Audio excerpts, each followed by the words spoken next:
ada 5 Di situ calon atau 6 calonnya ya. Kita ada Miss Hilgers, ya. Kemudian ada Jai Ijes, ya. Kemudian ada bisa jadi Elkan Bagot akan balik lagi. Wah, udah ambil yang udah pasti-pasti aja lo dipakai untuk bermain bukan dipakai untuk marketing kata gitu. Apa gitu ngomongnya? Nggak mudah loh membawa 3 klub untuk naik ke divisi 1 di Liga Belanda. Itu bukan sesuatu yang mudah dan itu sudah dibuktikan oleh Pastor ya. Oke, ini head coach-nya tapi harus ada nih yang di sininya. Harus ada yang di sini. Jadi menutupi semuanya gitu. Saya tidak meragukan lagi, inilah komposisi yang dari tahun ke tahun dan ini komposisi yang paling wah kalau boleh saya katakan.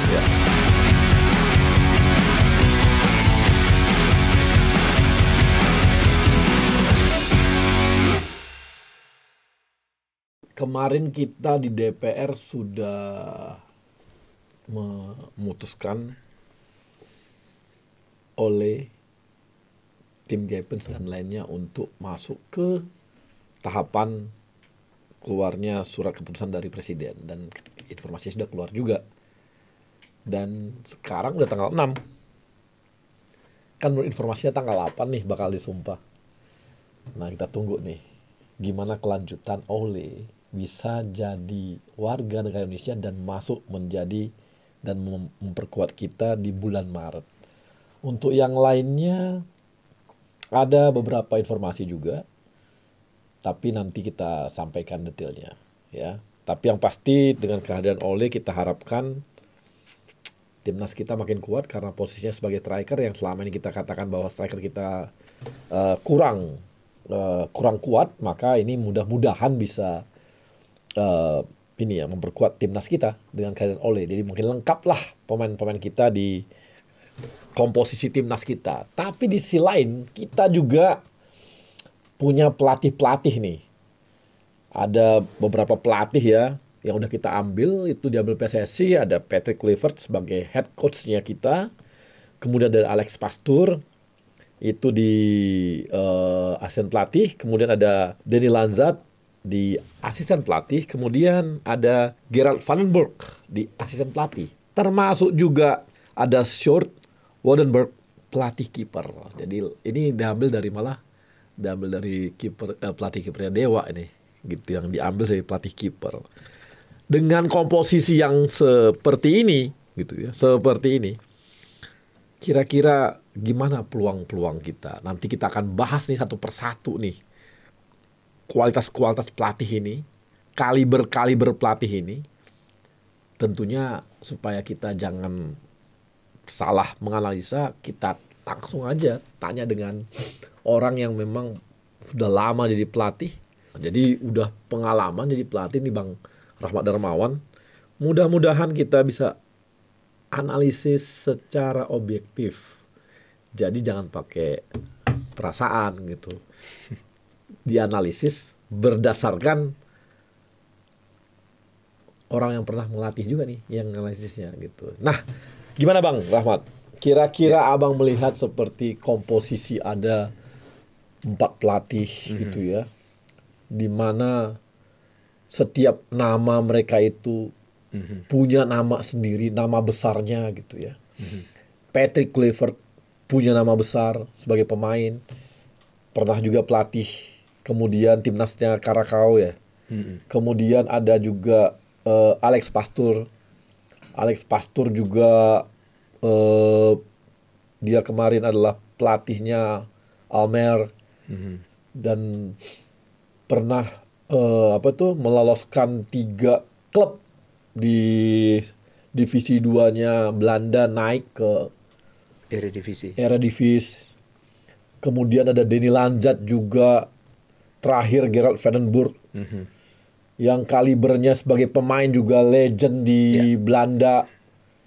Jadi hampir semua nih nama-namanya bukan, biasanya kan orang pelatih kepalanya doang nih orang tahu. Di bawah-bawahnya orang nggak tahu nih kualitasnya. Ini kualitasnya semua transparan, terbuka siapa kualitasnya gitu. Ya. Jadi kan terbuka nih. Ya. Saya rasa selama ini kita misalnya dulu zamannya Luis Millanya di bawahnya kita nggak pernah paham ya. Ya kan? Sintayong. Kita kenal Sintayongnya, di bawahnya kita nggak pernah tahu. Atau yang lainnya.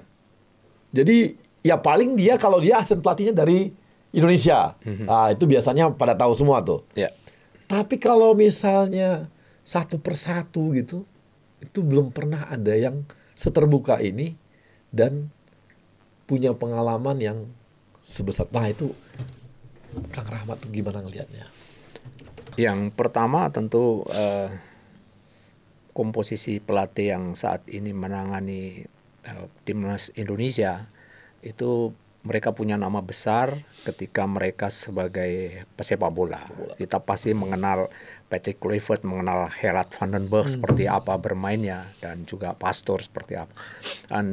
Tapi memang ada banyak pertanyaan yang ada di dalam benak setiap supporter timnas Indonesia, pecinta timnas Indonesia adalah bagaimana apakah kemampuan dia sebagai seorang pemain apakah sama ketika dia sebagai pelatih, karena memang selalu jabatan yang berbeda dan itu tidak menjamin ketika seorang pemain itu hebat sebagai pemain dia akan menjadi hebat juga sebagai seorang pelatih. Itu sesuatu yang wajar dan normal lah. Tapi kalau kita melihat secara keseluruhan dengan apa yang terjadi saat ini dan kemudian federasi memutuskan dengan pemain-pemain atau mantan pesepak bola hebat sekarang kemudian dipercaya untuk menjadi pelatih tim nasional. Yang pertama tentu kita semua menunggu bagaimana kerjanya. Ya.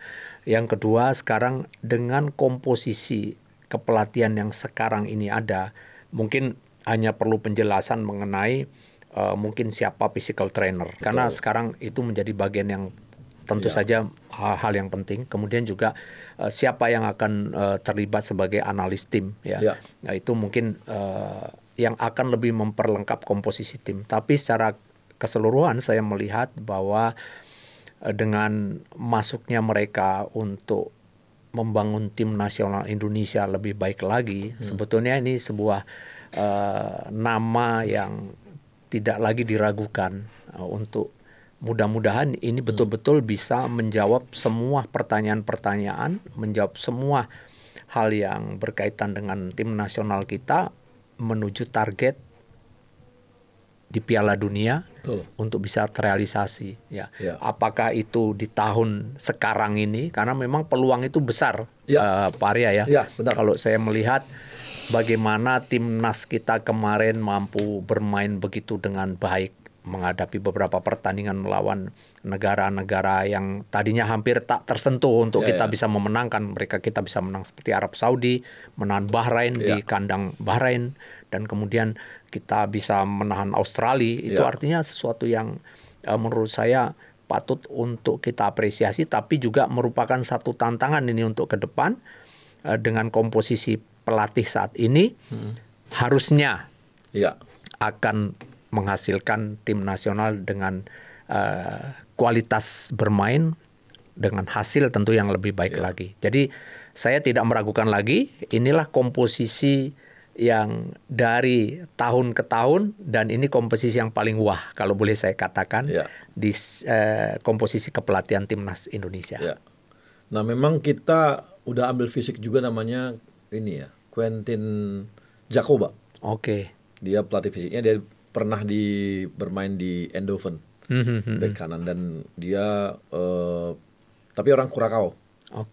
Jadi kan Curacao sama kita kan mirip-mirip nih. ada hubungan Belandanya gitu, sama kayak Suriname gitu kan. Ada juga. Jadi ini sepertinya bakal jadi pelatih fisiknya kita gitu. Jadi dari latar belakang mereka sebagai kepelatihan dari masing-masing bagian nih, Kang Darmawan lihatnya bagaimana? Ya tadi saya sampaikan secara global ya bahwa struktur kepelatihan yang dipunyai saat sekarang ya itu sekali lagi ini menjanjikan ya, sangat komplit karena mereka dibekali oleh asisten-asisten yang kualitasnya itu boleh dibilang sudah membuktikan sebagai seorang pelatih yang mumpuni ya. Nggak mudah loh membawa tiga klub untuk naik ke divisi 1 di Liga Belanda. Itu bukan sesuatu yang mudah dan itu sudah dibuktikan oleh Pastoor ya. Jadi kemudian juga bagaimana peran Gerard van den Berg ya. Dan ketika sebagai pemain, dia pemain yang begitu lincah, begitu mobilitas tinggi. Dia bermain sebagai pemain sayap dan gelandang. Artinya ini sesuatu yang menurut saya juga mungkin akan menjadi sebuah inspirasi buat pemain-pemain kita untuk bisa diberikan satu treatment khusus mungkin oleh beliau pada saat sesi latihan nanti. Yang tentu akan tugas-tugas itu akan diberikan oleh head coach Kluivert kepada para asisten-asistennya, dan ini tentu akan sangat mempermudah sebenarnya kinerja pemain untuk bagaimana berkontribusi lebih maksimal dengan menerjemahkan apa yang dimaui dari setiap pelatih, tentu dari komando Kluivert. Ya, ini yang mungkin yang saya sih sering juga ngomong Bang, bahwa ini karena memang ketum kita ini kan dia lama di Eropa untuk megang klub gitu ya, seperti Inter dan sebagainya. Di mana memang selalu di sana itu kan selalu bicaranya bukan hanya sekedar head coach-nya. Tapi termasuk timnya. Jadi dia selalu akan bicara mengenai tim. Makanya komposisinya pun ya yang diambil ya versi Eropa gitu, yang selalu ngambil oke, ini head coach-nya tapi harus ada nih yang di sininya. Harus ada yang di sini. Jadi menutupi semuanya gitu. Jadi tim kepelatihan tuh untuk menutupi bolong-bolong yang ada. Jadi memang selalu ada mereka komposisi pelatihnya memang saling memperkuat gitu. Saling melengkapi. Yang ini mungkin yang terbawa oleh ketum kita itu ke Indonesia untuk dilengkapi seperti itu. Kalau lihat latar belakang, kita juga lihat dulu di hasil ya. Hasil kan kita lihat nanti. Betul. Ini kan seperti kita Bang, kalau kita ngambil Abang lah kalau ngambil pemain gitu kan. Pertama kali main ngambil, Abang lihat latar belakangnya pasti kan. Setelah Abang lihat latar belakangnya ngambil semua,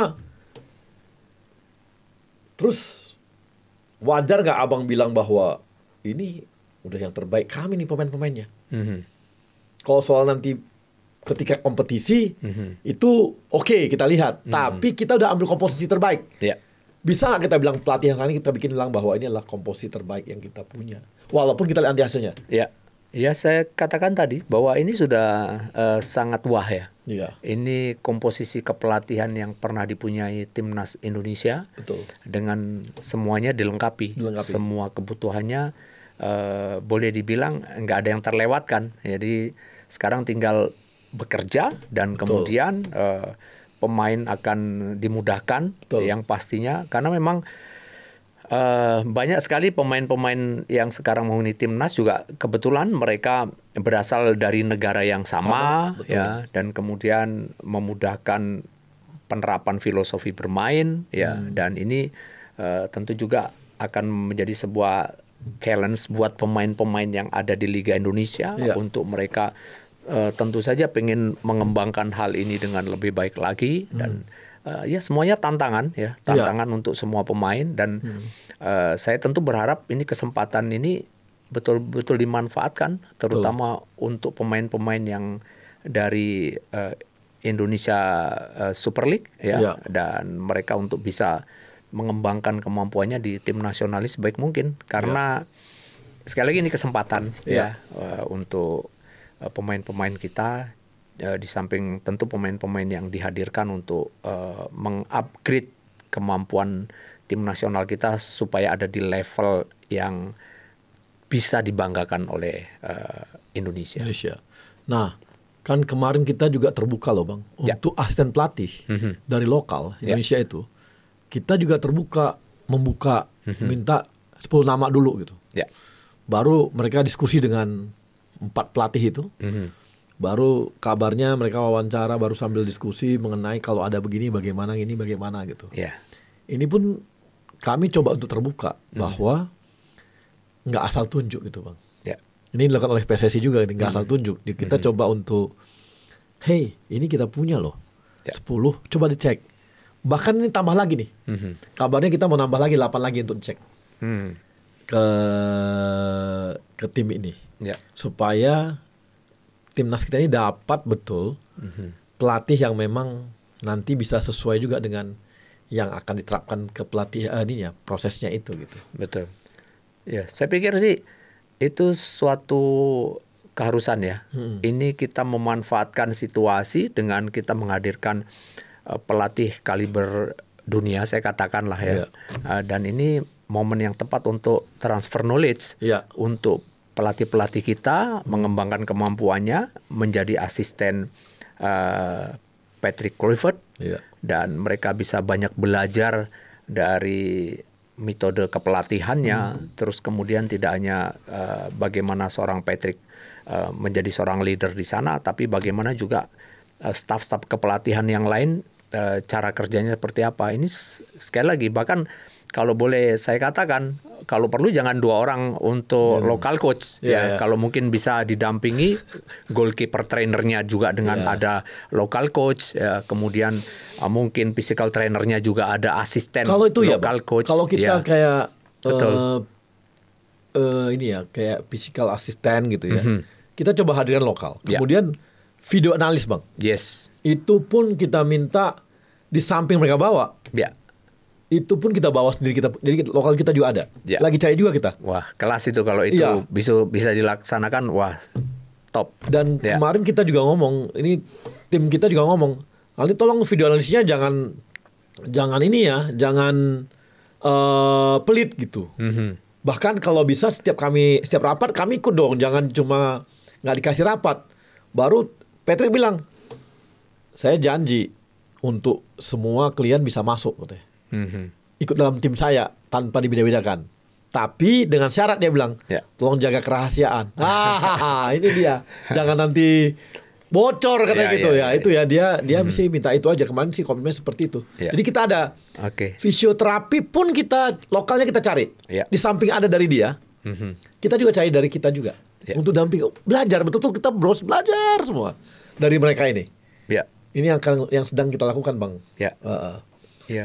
Kebijakan yang bagus kalau memang itu bisa dilaksanakan ya, karena sekali lagi penting untuk kita juga transfer knowledge, kemudian kita mengkomparasi mana yang terbaik dari apa yang sudah mereka dapatkan dan kita dapatkan, karena itu nanti akan efeknya tuh akan turun ke bawah ya, ke pelatih-pelatih lokal yang lain tentunya, dan ketika mungkin mereka tidak lagi bersama kita, dan ini pengetahuan yang luar biasa yang bisa kita dapatkan.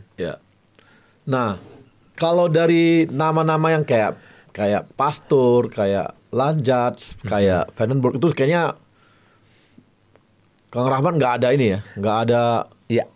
Nggak ada komplain. Nggak ada komplain karena sekali lagi kita mengenal mereka itu tidak hanya sekarang saja sebagai seorang pelatih, tapi kita sudah mengetahui mereka ketika bagaimana mereka bermain. Jadi tinggal sekarang kita menunggu bagaimana aplikasi yang mereka lakukan untuk tim. Nah, untuk direktur teknik, Kang Rahmat ada informasi nggak? Informasi yang dibutuhkan oleh Indonesia, bukan artinya orang, tapi yang dibutuhkan Indonesia itu bagaimana gitu? Kalau menurut saya direktur teknik itu yang pertama kita harus mengenal betul kultur sepak bola kita. Kemarin kita punya filosofi sepak bola Indonesia Villanesia. Dan itu jujur tidak mengadopsi, saya katakan itu belajar dari berbagai situasi dan melihat dari berbagai aspek yang kita punya, lebih kurangnya pemain-pemain Indonesia seperti apa, kemudian keluarlah Villanesia itu. Kita ikut terlibat di dalam pembahasan Villanesia itu, dan akhirnya keluarlah satu kurikulum, satu buku itu. Dan menurut saya ini sebetulnya nggak jauh beda ya. Filosofi Villanesia ini dengan beberapa tim nasional bermain dengan gaya Villanesia. Ada Spanyol, kemudian ada Belanda. Karena kita harus melihat sejarah juga. sepak bola kita bagaimana dulu Will Curver ya, dengan banyak sekali melahirkan kiblatnya kemana gitu ya melahirkan banyak talenta-talenta hebat Indonesia yang kemudian bisa menjadi pemain nasional Indonesia, dan semuanya dimulai dari membangun pemain muda yang punya skill individu yang baik. Ya, dimulai dari sana. Artinya kenapa? Artinya bahwa kepentingan tim nasional kita dengan segala lebih kurangnya ini, nanti tentu saja saya berharap bahwa direktur teknik yang kelak ditunjuk ini bisa betul-betul mengakomodir kondisi yang saat ini terjadi di Indonesia dengan segala lebih kurangnya saya katakan. Karena tidak bisa, misalkan seorang direktur teknik yang kemudian memberikan sebuah filosofi bermain sepak bola dengan kita akan bermain direct play, contoh ya. Sementara kita nggak punya pemain dengan postur badan yang tinggi, yang kuat untuk kita beradu fisik dengan bola-bola atas. Artinya kenapa? Jadi dia harus betul-betul memahami hal-hal seperti ini. Oleh karena itu, saya sih lebih condong sebetulnya ya ke beberapa negara yang dalam tanda kutip mungkin menjadi acuan untuk memilih direktur teknik. Ya mungkin bisa dari Belanda, bisa dari Spanyol, atau Jerman, yang justru sekarang kita tahu juga Jerman bagaimana mereka merubah filosofinya ketika mengalahkan Brasil di Piala Dunia yang dilaksanakan di Brasil dengan skor luar biasa. Dia bermain dengan luar biasa, main dengan bola-bola pendek yang meninggalkan beberapa tahun ke belakang mereka bermain seperti apa. Kemudian sekarang Inggris sendiri sudah meninggalkan gaya kick and rush dengan bola-bola direct. Sekarang mereka membangun sepak bolanya dengan semuanya, dimulai dari banyak melakukan game passing. Artinya ini yang menurut saya, siapa yang kelak bisa menghuni atau menjabat sebagai dirtek, sekali lagi saya berharap yang bisa tidak jauh dari Villanesia. Suka tidak suka, Villanesia itu membantu banget kok banyak-banyak pemain-pemain muda kita. Dan mau nggak mau dia harus ini ya, sehat karena harus keliling Indonesia ya. Oh, betul sekali ya. Iya kan? Iya. Kan nggak bisa duduk di meja itu. Iya, dia harus banyak terjun ke lapangan, ke daerah-daerah, dan itu penting sekali. Penting sekali ya. Memang kemarin kan ada tuh nama-nama beredar. Ya. Ini gitu ya.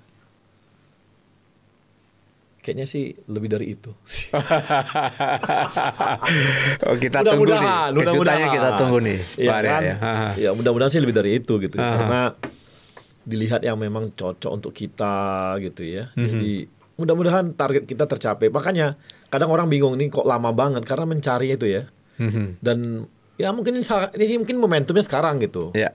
Dengan pelatihnya banyak dari Belanda juga, pemainnya ini paling nggak bisa mengadopsi dan sebagainya. Nanti dari itu juga ketahuan nih direktur tekniknya kemana arahnya dan sebagainya gitu. Jadi semua satu kesatuan gitu kan. Betul. Satu kesatuan. Ya. Nah ini kalau melihat peluang kita, Kang, untuk saya belum ngomong tentang Piala Dunia dulu nih. Ya. Tapi bicara mengenai pasukannya udah Indra Safri. Untuk U20 ini gimana? Ya, Coach Indra dan Timnas 20 ini sudah punya waktu yang lama ya, mulai dari tahun lalu ya. Dan Coach Indra juga sudah membuktikan dan bagaimana kualitas Timnas 20-nya terus bisa di-maintain dengan sangat baik ya. Jadi tentu kalau kita bicara peluang kita sangat terbuka ya. Karena jujur di usia under 21 itu ya itu nggak ada kok lawan yang superior ya, nggak ada juga lawan yang ringan, nggak ada. Betul. Semuanya ada di posisi yang sama lah dengan timnas kita. Tinggal sekarang bagaimana pemain dan tim mampu bermain seperti mereka kemarin bermain di event sebelumnya, dan Coach Indra bisa terus memaintain kondisi pemain dari satu pertandingan ke pertandingan. Karena jujur setiap event besar di kelompok usia itu biasanya yang sangat menentukan adalah bagaimana menjaga kebugaran dari satu pertandingan ke pertandingan. Karena jarak atau waktu pertandingan nggak begitu lama biasanya. Ya. Ya. Saya rasa saya optimis lah, kita Optimis masih ya. punya Memang peluang. walaupun Ya. kami agak merasa berdosa nih sama Uday Indra. Kenapa? Karena ada 2 pemain naturalisasi yang beliau minta nggak bisa kami dapatkan. Oke. Tim Gepens dan Dion. Harusnya bisa main tapi terlambat kita. Bukan terlambat ya, memang kitanya ada proses yang memang mau nggak mau itu. Kalau tadi ditambah 2 orang itu mungkin komposisi pemain timnya Indra Safri ini bisa kuat dengan 2 orang itu gitu. Tapi mudah-mudahan lah dengan sekarang itu juga bisa ya. Tapi saya satu hal yang saya pernah ada pelatih saya lah, Bang Ridwan tuh Saragi bilang gini, Bang, gimana ya kita ini harusnya kami pelatih selalu pingin kayak Uday Indra Safri itu. Kenapa saya bilang? Dia selalu diuji coba sih suka kalah gitu. Tapi ketika masuk ke ininya peaknya itu dia dapat pada saat turnamennya gitu. Ya. Jadi mengatur peak itu yang berat banget di pelatih itu. Bener nggak Bang? Betul. Jadi ajang kalau di kita pre-season ya. Iya. Kalau dulu saya juga pernah menangani tim nasional 23. U23 ya. Dalam uji coba tim saya waktu itu kalah lawan tim dari Makassar, dia ada di Liga 3 atau 4 saya lupa ya, dan itu semuanya menyerang ya. Karena pada saat kita uji coba itu ya, kita sebetulnya ada beberapa fase yang bisa kita lihat sebagai real uji coba untuk persiapan akhir atau di persiapan awal. Betul. Jadi kalau di persiapan awal ketika kita sedang membangun kondisi fisik kemudian kita beruji coba, itu hanya bagian dari variasi program untuk kita memberikan penekanan di mana kita akan lakukan di dalam uji coba itu. Apakah strength pemain harus bisa terlihat dengan jelas dalam uji coba, dan risikonya jangan melihat hasil. Karena uji coba itu untuk kita mencoba semua apa yang kita inginkan. Jadi kalau memang uji coba dirasa kita pengen mencoba keseluruhan pemain dan itu bukan hasil yang perlu kita capai ya, kita nggak usah pusing dengan apapun ya, karena tujuan kita adalah, saya setuju tadi, mencapai peak performance pada saat itu kompetisi atau event itu dimulai. Saya ingat betul nih. Timnya Uda Safri itu di U19 kalah sama tim Ponnya Sumut, tim saya. Tapi ketika dia ikut AFF U19 itu juara juga. Jadi kita nggak bisa bilang seperti itu. Dan kadang-kadang ini ya coach ya, saya ingat banget tuh pelatih saya bilang gini, ini Bang kita lagi tes, anak-anak hanya boleh sekian detik sentuh bola. Jadi di uji coba pun dicoba di situ kan gitu. Jadi mereka uji cobanya adalah hanya boleh sentuh berapa detik, harus tetap langsung passing gitu, nggak boleh kelama-lamaan. Dan dia bilang itu adalah bagian dari uji coba itu, yang kadang-kadang akibat itu bisa kalah kan gitu. Betul. Padahal itu bagian dari tes mereka untuk tes uji coba pegang bola hanya boleh sekian detik. Nah ini yang kadang-kadang orang lihatnya hanya hasil akhir ya. Di uji coba, padahal uji coba itu adalah sampai yang seperti itu pun itu dites gitu ya. Betul. Ada banyak cara ya, banyak cara seorang pelatih. Atau uji ini ya, uji fisik gitu ya. Iya, betul. Pokoknya dia lari kiri, lari kanan, pokoknya berapa menit dia lari terus gitu ya. Iya. Jadi ada juga yang memang apa pada bagian fase kita latihan di situ yang kita coba untuk tekankan di dalam uji coba itu. Jadi bukan hasil. Hasil itu biasanya kalau kita melihat 2 minggu sebelum event dimulai. Nah itu biasanya sudah mulai itu kelihatan. Rangkanya kelihatan seperti apa. Walaupun sekali lagi bukan sebuah patokan. Karena kadang-kadang kita main ketemu momen yang bagus, cukup 30 menit kemudian kita tukar semua pemain untuk memberi kesempatan. Atau mencari plan B untuk persiapan taktikal kita seperti apa. Jadi belum dianggap bahwa setiap uji coba itu adalah gambaran dari sebuah realita tim ini akan bermain pada event yang kita tuju. Nah, kemarin tim itu juga yang pelatih yang ini, kita balik lagi ke pelatih timnas nih. Kemarin mereka ngelihat juga ya pertandingan yang ada di Persija itu gimana, Coach Riyad. Memang itu harusnya dilakukan oleh semua coach ya. Ya, saya rasa kalau Clifford sudah bersepakat untuk menukangi tim nasional Indonesia, tentu dia juga harus melihat potensi semua pemain-pemain yang ada di Indonesia, termasuk pemain yang bermain di Liga Indonesia. Dan salah satu pertandingan yang dilihat kemarin adalah yang pertama itu adalah Persija ketika melawan PSBS Biak, dan saya juga melihat pertandingan itu. Ya. Dan saya rasa ya sekali lagi seorang pelatih penting untuk terus memperkaya wawasan tentang sepak bola kita, ya.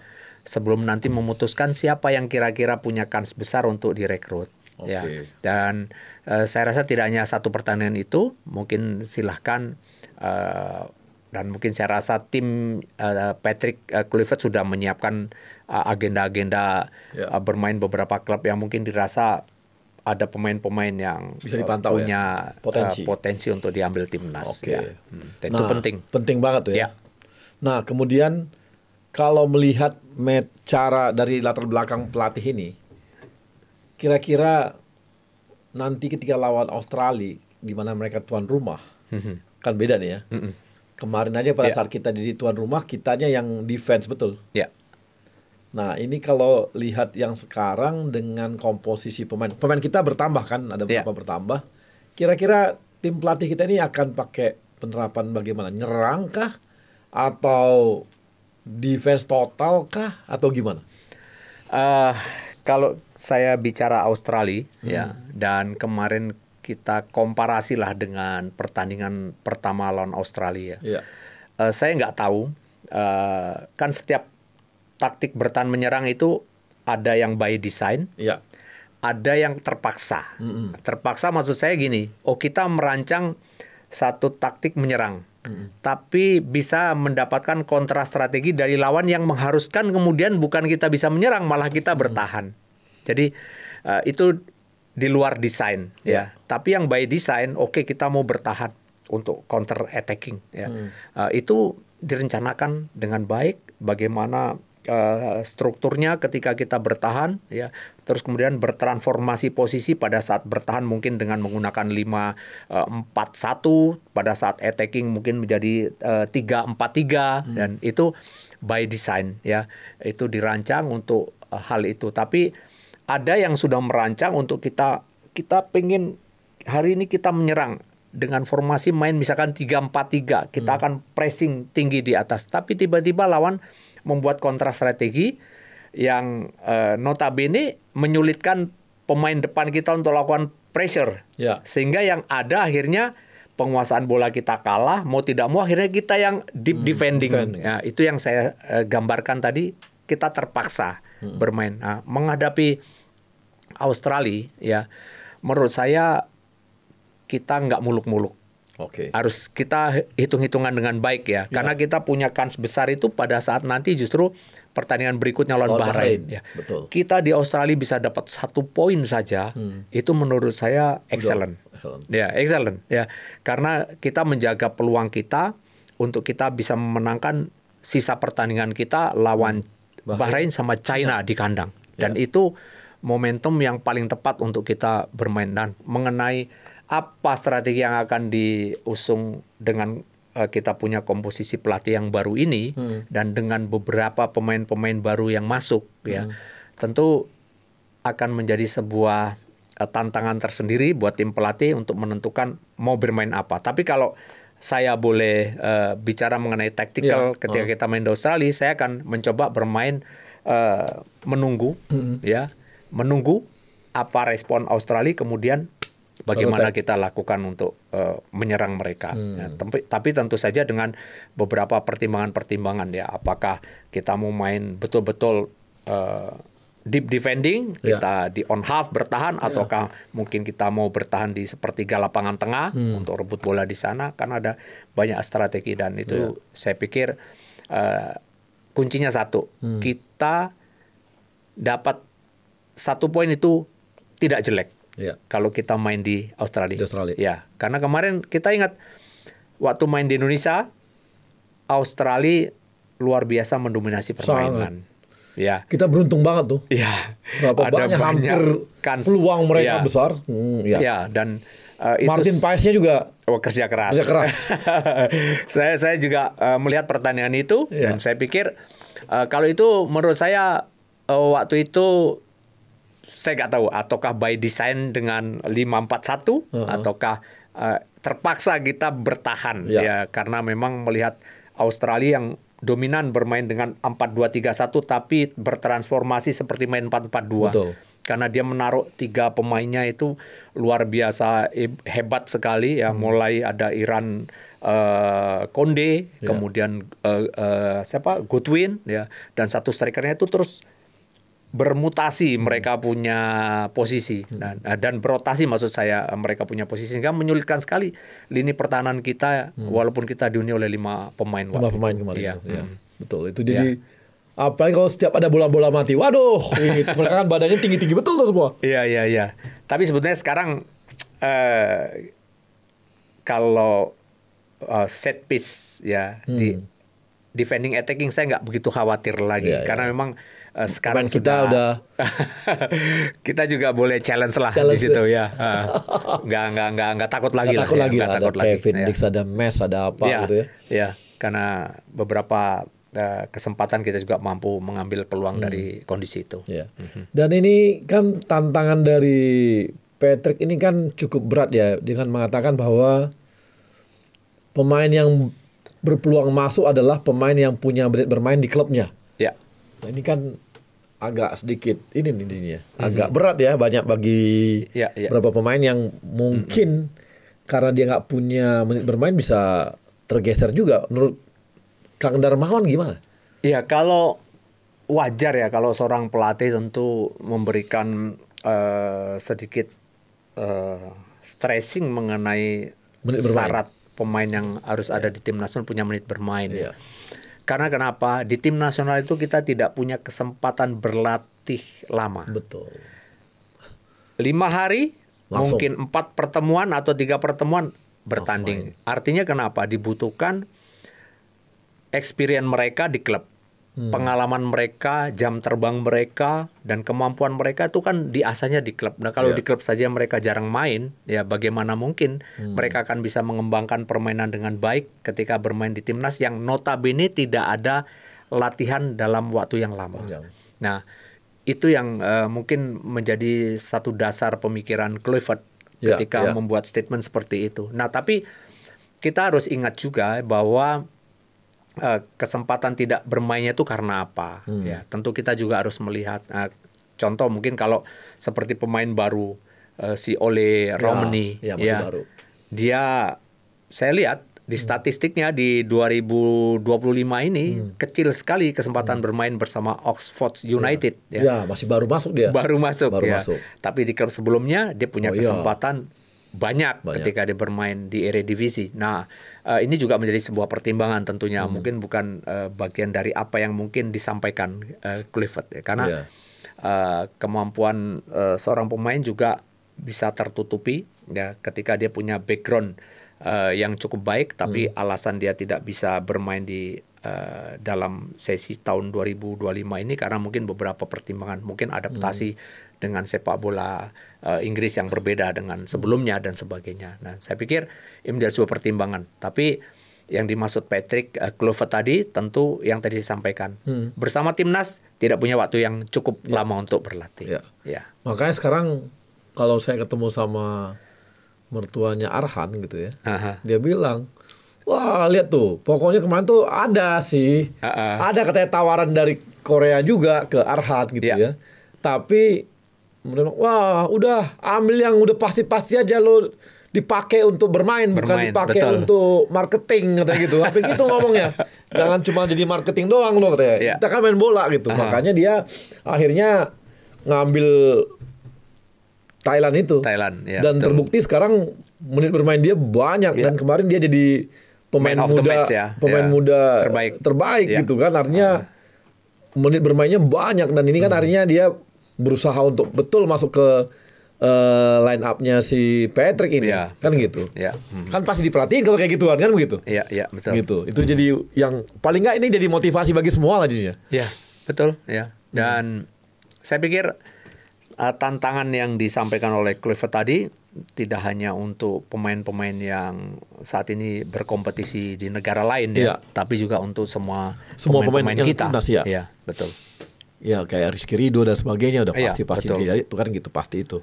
Nah, jadi kalau lihat peluang-peluang seperti itu, jadi kalau komposisi komposisi nih. Ya.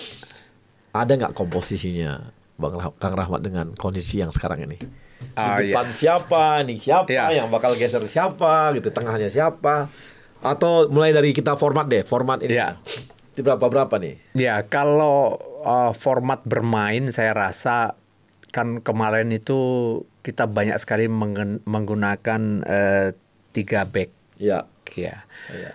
Saya sih tidak melihat apakah potensi akan dimainkan 3 back atau 2 back oleh maksudnya 2 center back dengan 2 full back Iya. oleh Kluivert. Saya lebih condong mungkin dia akan menggunakan 4 pemain di sana. Ya. Oke. Dan kalau kita Siapa aja bicara 4 di situ, ya Kiri. jujur di kiri itu nggak tergantikan itu Kelvin Verdong. Dia udah. menurut saya dari apa yang saya lihat dari semua pemain dia yang terbaik. Iya. Ya, dia tidak hanya seorang back yang punya kemampuan visi bermain hebat dengan dia kuat sekali di dalam up and down, ya overlap dia kuat, defense-nya dia kuat, tapi dia punya bermain dengan hati. 100% dia terlihat pemain yang tidak pernah cengeng, ya. Dia fighter, ya. Lalu di sebelah kanan, ini menarik sekarang ya, karena kemarin Sandy Walsh, ya ada beberapa kali Mangku Alam sempat bermain, tapi sekarang ada Kevin Dix di situ yang menjadi persaingan. Bahkan kalau nanti ada satu pemain yang masuk lagi, sudah masuk belum tahu, yang Eliano Reigner itu, karena dia main di posisi bek kanan juga, ya. Ya, jadi persaingan ada banyak di situ nanti ya. Nah, jadi saya pikir mungkin jatuh ke Kevin Dix ya, kemungkinan. Lalu kemudian di 2 center back. Kalau 2 center back ini lebih keras lagi. Saya hitung ada 5 di situ atau 6 calonnya ya. Kita ada Miss Hilgers, ya. Kemudian ada Jai Ijes, ya. Kemudian ada bisa jadi Elkan Bagot akan balik lagi. Ada Jordi Amat. Betul. Terus 2 pemain lokal kita, Rizky Ridho dengan Ferrari. Nah, tapi pertanyaannya adalah ini ujian yang sangat berat buat Rizky Ridho. Kenapa? Karena sudah lama sekali dia tidak bermain dengan 2 center back. Dia selama ini bermain 3, bahkan dengan klubnya pun dia akan main dengan 3 center back. Nah, maka pertanyaan besar di situ, Rizky Ridho akan punya sebuah tantangan yang jauh lebih besar kali ini untuk membuktikan kualitas dia. Tapi saya berharap Rizky Ridho ada di dalam bagian ini. Ya. Tapi saat ini saya harus sampaikan bahwa kemungkinan akan taruh pemain yang sangat berpengalaman, Jai Ijes, mungkin dengan Miss Hilgers yang punya jam mainnya di klub Liga 1 Belgia dan di Belanda yang luar biasa ya. Luar biasa. Maju ke depan sedikit sekarang. Maju depan ya. Mungkin kita akan main Patrick dengan 4, kalau dia main 4-2-3-1 misalkan ya. Di posisi 2 DM kita nomor 6 dan 8 ya. Itu saya melihat ada Tom Hai ya. Satu, kemudian yang satunya bisa juga diisi oleh Nathan. Ya. Walaupun mungkin kalau mau pakai komposisi yang lebih, satu experience, satu muda ya, bisa dia pakai juga Ivar Jenar atau Justin Hubner. Karena Jenar dengan Hubner ini kan muda usianya, baru 21-24 yang satunya, dan sementara Tom Hai dan Nathan ini pemain yang sangat pengalaman kuat. Tapi kalau melihat Nathan juga bisa bermain sebagai bek kiri, maka pertimbangan saya akan kemungkinan akan taruh Nathan dengan Tom Hai. Nathan akan cover posisi Verdong ketika pergi, karena Verdong ini luar biasa. Kemana-mana. Dia akan banyak sekali overlap, dan ini juga resikonya besar ketika dia overlap kalau tidak tercover oleh pemain yang matang bermain sebagai posisi bek kiri, dan itu dipunyai oleh Nathan. Nah, mungkin Nathan akan di situ. Lalu kita maju lagi sedikit. Pemain yang menghuni posisi nomor 10 siapa? Atau second striker orang sering bilang. Saya sih lebih condong ke pemain yang main di Oxford United, tapi pemain dari Indonesia. Oh, Marcelino. Dia sudah membuktikan kemarin di Arab Saudi ya. Melawan Arab, dan potensi dia besar. Kenapa? Karena saingan dia di posisi itu menurut saya ada 2 pemain. Ya, satu Struijk yang bisa main di posisi itu. Orat Mangun. Orat Mangun, saya pikir dia akan main di samping. Ya.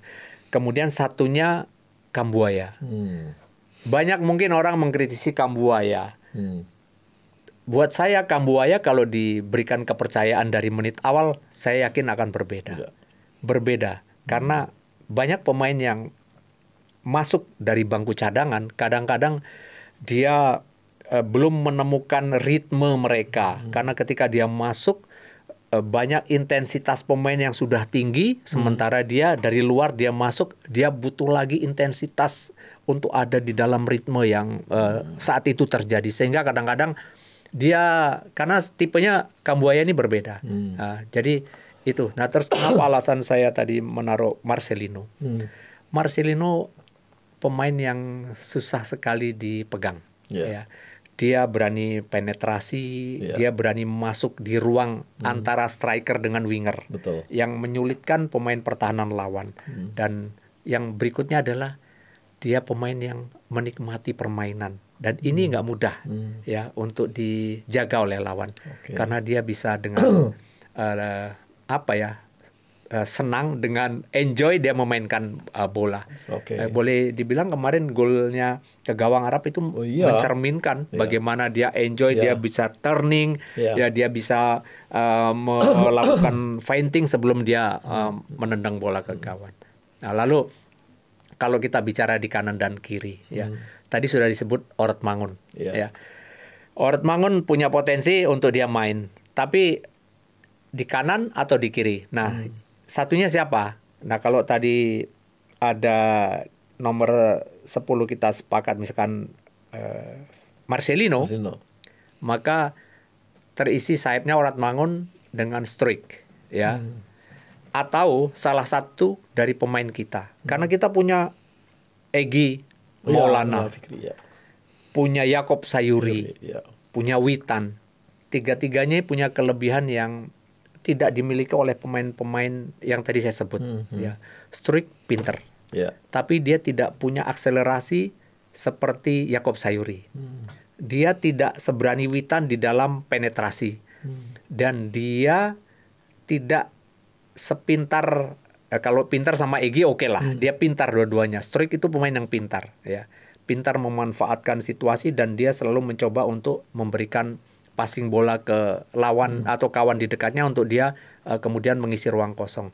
Dan menurut saya memang tipikal Struijk itu lebih pas kalau dia bermain di posisi winger, ya. Dan striker, tadi tentu kita semuanya berharap Ole. Seperti apa dia main. Karena memang tadi sempat disinggung problematika kita dalam beberapa pertandingan, kita tidak punya striker yang dalam tanda kutip komplit untuk strategi bermain seperti apa. Kemarin kita lebih banyak defense to counter. Ya. Kita disuguhi pada situasi banyak sekali kehilangan bola saat bola memasuki ruang sepertiga pertahanan lawan.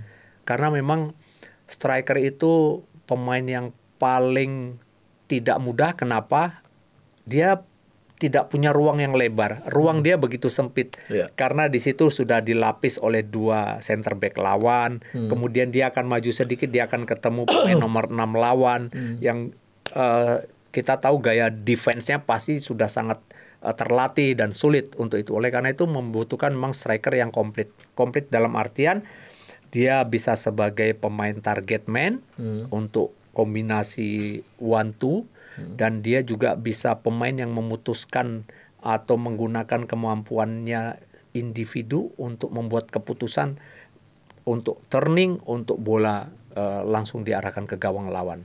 Ataukah dia siap juga menjadi seorang target apabila kita bermain dengan crossball.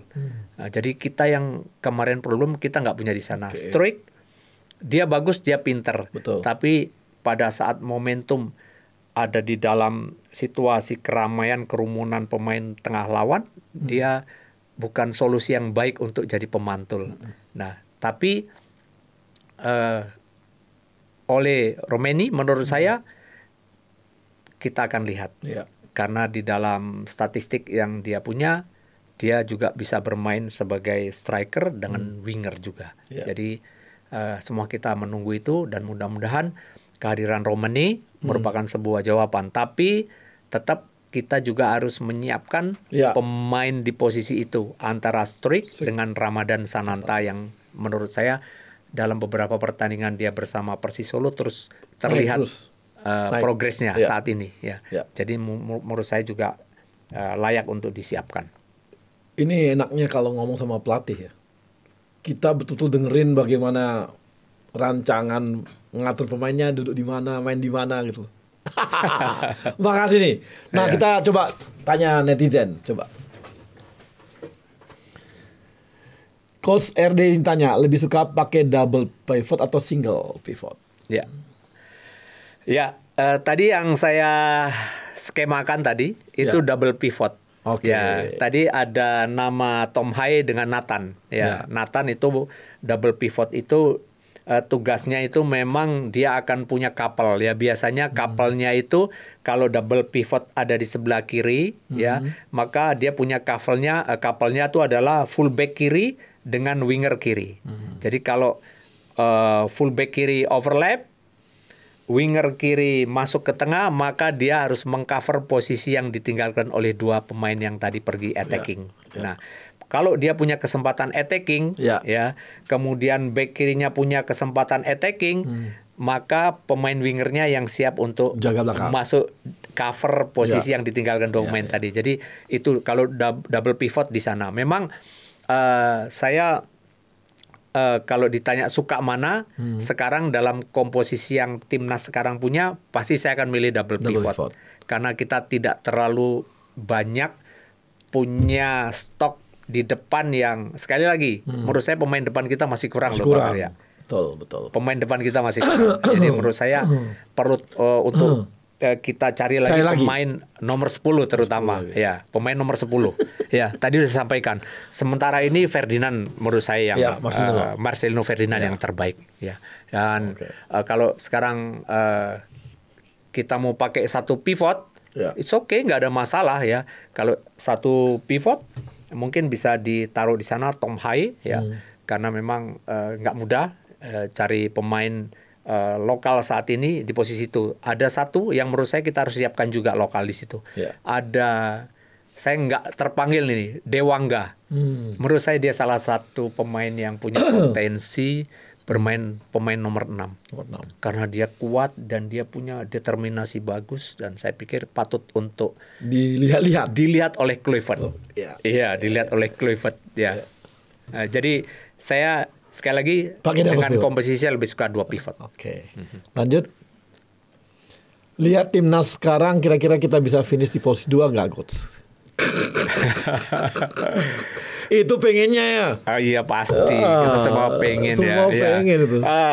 Nomor 1 ya kita tahulah ya siapa yang kira-kira akan ada di sana. Kita kemarin sudah merasakan bagaimana mereka waduh itu gila itu memporak-porandakan Jepang. Dia itu kalau pemain-pemain bilang tuh bukan pemain sih, ada yang bilang itu dia belum sangat-sangat serius tuh katanya. Kalau sangat serius berapa kosong kita? Enggak juga sih, kita bukan itu, tapi memang dia gila itu. Punya tim kualitasnya beda banget ya. Dia beda banget, bahkan yang tadinya negara-negara Arab itu nggak pernah kalah banyak sama mereka bisa luar biasa kalahnya ya. Jadi memang Jepang di persiapan World Cup tahun ini punya tim yang sangat menjanjikan dan itu dia satu. Kemudian yang nomor 2 itu ya jujur kerja keras sekali Australia untuk bisa disingkirkan dari posisi dia saat ini ya. Kalau lihat bagaimana permainan Australia, terus saya compare dengan Arab Saudi, dengan Bahrain, dengan China, dengan kita. Ya memang jujur sulit. Tapi kalau posisi ketiga, saya kok yakin banget ya. Ya, posisi 3 saya yakin banget. Ya, jadi di posisi 3 saya rasa oke lah ya. Kalau 2 masih butuh pertempuran, perjuangan. Pinjam lagunya Rhoma Irama, Bang. Perjuangan dan doa. Oke. Lanjut. Min, tolong tanyain ke Coach RD dong, kalau berbicara soal pemain Liga 1, kira-kira siapa yang layak bersaing dengan pemain abroad untuk pemain timnas? Di luar pemain yang udah langganan. Yang tadi ya, Dewangga. Dewangga menurut saya pemain yang kok nggak ada yang nyentuh ya. Komplit loh dia. Dia menurut saya ya, dia bermain nggak pernah setengah hati bersama klubnya. Dan dia komplit kaki kanan kiri. Dia punya kaki kiri yang luar biasa. Dia punya long passing yang menurut saya sudah standar lah dengan banyak pemain-pemain Eropa yang bermain. Dan ya kita tunggu saja. Mudah-mudahan bisa menjadi sebuah hal yang patut untuk diperhatikan dan mungkin dilihat lebih seksama lagi dalam pertandingan nanti oleh tim pelatih. Mudah-mudahan. Itu Dewangga. Jadi kalau ada yang menurut saya siap bermain, Dewangga. Sama satu pemain muda. Arkan Fikri. Iya, Arkan Fikri itu layak juga untuk dipertimbangkan. Ya. Ada lagi? Bagaimana peranan tim analis pertandingan di klub Liga 1 dan apakah semua klub sudah menggunakan tim analis? Ya. Berkembangnya sepak bola saat sekarang itu merupakan sebuah karusan. Tim Liga 1 punya tim analis. Pasti. Ya, dan keberadaannya tentu sangat membantu sekali karena sekali lagi akan memberikan sebuah gambaran tentang calon lawan kita bermain. Tapi sekali lagi kita juga harus tidak terjebak oleh analisa yang dibuat oleh tim analis kita, karena dia juga menganalisa tidak hanya tim kita tentu, tapi tim lawan untuk mengetahui seberapa besar kemampuan kita, seberapa kuat tim yang akan kita hadapi. Karena kalau kita hanya fokus kepada tim lawan, kadang-kadang lawan juga punya tim analis. Jangan lupa dia bisa tiba-tiba membuat sebuah kontra strategi yang menurut saya bisa justru akan membalikkan situasi ya kalau kita hanya terfokus kepada melatih kira-kira seperti apa melawan mereka. Karena sekali lagi mereka juga punya tim analis. Juga kan gitu. Betul, yang tadi saya sampaikan dari tiap saat bisa berubah dia. Di lapangan juga bisa berubah. Kita tidak bisa by design, akhirnya terpaksa kita membuat strategi yang notabene itu harus kita lakukan di momentum tertentu. Oke, terima kasih Coach. Sudah panjang kita ngobrol-ngobrol dan clear ya bahwa ini begitu menariknya kalau udah bicara mengenai strategi pemain, penemparan pemain dan nantinya bagaimana. Kita lihat nanti di Australia. Yuk kita tunggu. Makasih Coach. Sama-sama Pak Arya. Melatih timnas atau melatih klub? Timnas. Persija atau Sriwijaya? Persija. TNI AL atau pelatih sepak bola? Dua-duanya. Titus Bonai atau Patrick Wanggai? Waktu itu dua-duanya main sih ya. Jadi agak susah buat saya nih. Tapi kalau kebutuhan tim mungkin yang lebih utility Patrick. Seruit atau gula tambah? Seruit. Satu kata untuk Bebas Podcast. Edukatif dan inspiratif.